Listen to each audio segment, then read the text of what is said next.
এখন আমি কই মাছের একটা রেসিপি করব, পেঁয়াজ দিয়ে কই ভুনা করব। তো এইদিকে দেখো 2 বাটি পেঁয়াজ আমি কুচি করে নিয়েছি, তার মধ্যে কাঁচামরিচের ফালি দিয়ে পরিষ্কার করে পেঁয়াজটা একটু তেলের সঙ্গে ভেজে নিচ্ছি। বন্ধুরা দেখো পেঁয়াজ মরিচ ভাজা হয়ে গেছে। এখন আমি একে একে মশলাগুলো দিয়ে দেবো। 2টা তেজপাতা দিয়ে দিলাম। এখানে আদা, রসুন এবং কাঁচামরিচ একবার আমি ব্লেন্ডারে পেস্ট করে রেখেছিলাম, সেটাই দিয়ে দিলাম। এখানে এই টেবিল চামচের 2.5 টেবিল চামচ দিয়ে দিলাম।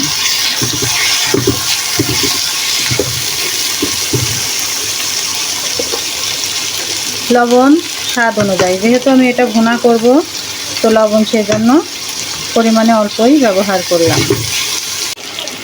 এদিকে মরিচের গুঁড়া দিয়ে দিলাম 1 টেবিল চামচ, ধনিয়ার গুঁড়া দিয়ে দিলাম 1.5 টেবিল চামচ, হলুদের গুঁড়া দিয়ে দিলাম 1 টেবিল চামচ।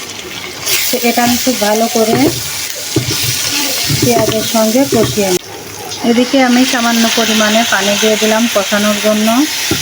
মশলাটা যখন কষানো হবে তখন এই মশলা থেকে তেল ছেড়ে দিবে, তখনই বুঝতে হবে মশলাটা কষানো হয়ে গেছে। আমি মশলাটা খুব ভালো করে কষিয়ে রান্নার ফাইনাল লুকটা দেখাবো। মশলা থেকে তেল বের হয়ে গেছে, বুঝতে হবে মশলাটা কষানো হয়ে গেছে। এখন ভাজা মাছগুলো মশলার উপরে দিয়ে দিব।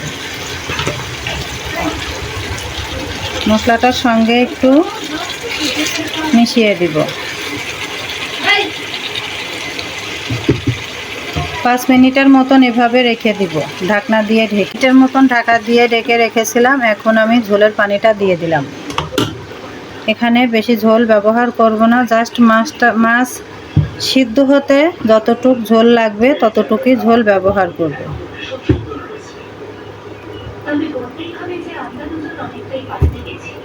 এটা আবার আমি ঢাকা দিয়ে রান্না করব।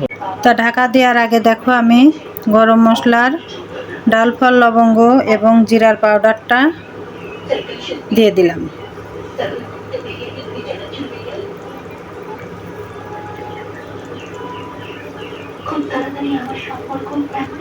তো এখন আমি এটা ঢাকা দিয়ে রান্না করব, জাস্ট গামাখা হবে।